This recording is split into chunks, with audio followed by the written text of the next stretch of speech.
on a leash, too. Consider taking your dog for walks earlier in the morning or later when it's cooler outside. You can also find a nice, shady, grassy area for your pet to enjoy. And always take water on walks and watch your pet for heat stroke signs. Go to KSLX.com/Fulton Homes Cause for Pause to find out when and where you can pick up a set of dog booties. Fulton Homes, you're proud to own, we're proud to build. Moxie Pest Control, protecting what matters most. Hey, it's Austin Clark, owner of Moxie Pest Control. A lot of people ask what's the best type of equipment to be most effective to treat an entire home or yard. Is it with portable power sprayers or truck-mounted power sprayers? At Moxie Pest Control, we use personal, portable power sprayers, so we can reach the expanse of your front and backyard and in and around your homes most effectively. With truck-mounted power sprayers, they probably can't get all the hard-to-reach places that they need to be effective. Look, it's pest control. It's not rocket science, but you do have to be able to hit the entire yard and home to be effective. Call Moxie today for $100 off your initial service. Moxie Pest Control, protecting what matters most. Hope you all have a great day. Moxie Pest Control, protecting what matters most. What's with the earmuffs, Gary? Holy cannoli. I just got back from a house with the loudest AC I've ever heard. In other words, it wasn't installed right. It must have been installed upside down for all that noise. If you want the air conditioner built for Arizona heat, get the super quiet Grizzly from Alaskan AC. If your air conditioner sounds like... It could sound like... We stop vibration so your AC runs smooth and cool. People all over Arizona are saying about the Grizzly. If you want the air conditioner built for Arizona heat, get the super quiet Grizzly from Alaskan AC. Shh. Hear that? I don't hear anything. That means... The Grizzly is doing its job, keeping you cool With barely a purr. We believe ACs should sound like this. Roll right. Because we do things the Alaskan way, not the cheap way. If you want the air conditioner built for Arizona heat, get the super quiet Grizzly from Alaskan AC.com. Thanks for calling Discover. This is Diego. Hi, Diego. It's Jennifer Coolidge. You know, I just want to say your cashback match makes me feel so special. It really inspired me. That's great. Doubling the cash back you've earned at the end of your first year is what we do. Well, I'm doubling everything now. Double dating, double dipping, double feature, double header, double whammy. You know, basically double or nothing. You earn, we match. Discover Cashback Match. See terms at discover.com/credit card. On Wednesday's Dave Mahoney Morning Show, we'll have Cover Your Ears around 7:30. Your chance to win some tickets to Sebastian Maniscalco. Plus, around 8:20, it's a round of Lazy Bones Mahones. Your chance to win tickets to the Diamondbacks this weekend at Chase Field as they take on the Phillies. All of that and more starts Wednesday morning at 6. It's 100.7 KSLX.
101.7 KSLX.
Broadcasting from the Earnhardt Auto Center's NOPUL.com studios. The Valley's classic rock station. He's KSLX FM. Scottsdale, Phoenix. Valley Focus is a public affairs presentation of Hubbard Broadcasting, LLC.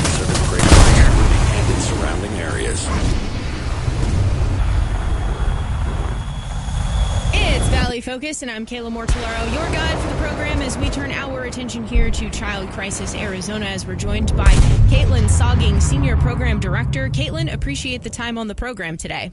Thank you so much for having me today. You're very welcome. Looking forward to diving into this. Child Crisis Arizona has been helping our community's most vulnerable children, youth, and families for nearly 5 decades. In times of crisis, Child Crisis Arizona is there to help. When no crisis threatens, you are there to strengthen families, build resiliency, and prevent crisis situations. So how have you designed Child Crisis Arizona through prevention, intervention, and education programs? Well, we have a variety of supports for the families for just those purposes, like you said, to support them when things are going well and to strengthen them when there's additional resources that are needed and to step in and provide wraparound services in those times of crisis. We have programs that provide early education, parenting classes, and again, those just immediate supports when it's needed. So let's talk about some of those different programs here, and specifically we want to talk about the Pool Fence Safety Program. Who have you partnered up with to make this Pool Fence Safety Program possible? Yes, so we are so grateful for the partnership with SRP and also with the local 493 Firefighters Foundation. This is our 3rd year working together to be able to provide free pool fences to families throughout Maricopa County. And along those lines, what made you all come together to say, yes, this is something that needs to be done about pool safety in our community, and we're going to make it happen? Well, unfortunately, we all know that drowning is one of the leading causes of death for children in Arizona under the age of 4. And a pool fence is a very effective prevention tool. It provides one of the layers of protection that we talk about. And so, again, we just want to work together and provide families with the tools to keep their children safe. And we talk about this program here. What was the criteria for people to apply for a pool fence, to be installed? So we look for homeowners that have children in the home under the age of 6.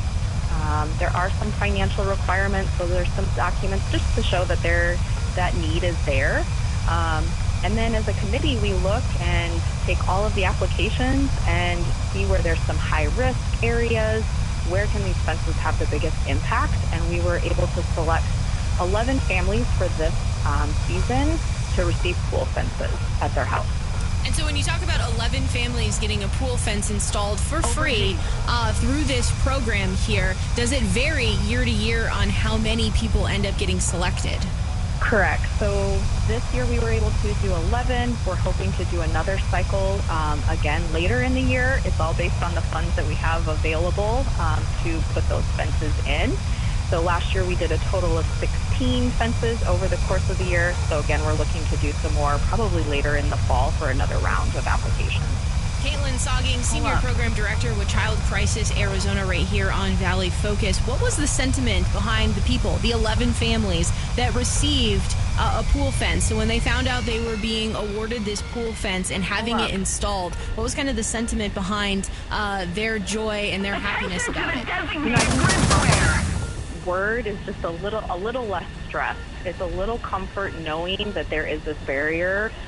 It's one less thing that they are having to worry about while they're taking care of, their families. Everybody is busy. And so just that comfort that it provides. Now, it doesn't eliminate the need for supervision, but it just puts that barrier. And so they're all very grateful to be able to keep their kids safe. What do you want people to understand about the dangers of kids around water, and what are some of those other preventative measures that need to be in place? Yeah, so I think one of the most important things to remember and remind people is drowning is silent. It is not going to be this loud, crazy event that sometimes we see in movies. And so it can happen very quickly and very quietly. So adult supervision, always watching kids around water, identifying somebody to be that person. When you're out at a party with lots of people, don't assume somebody else is watching the pool. Make sure there's always adult supervision.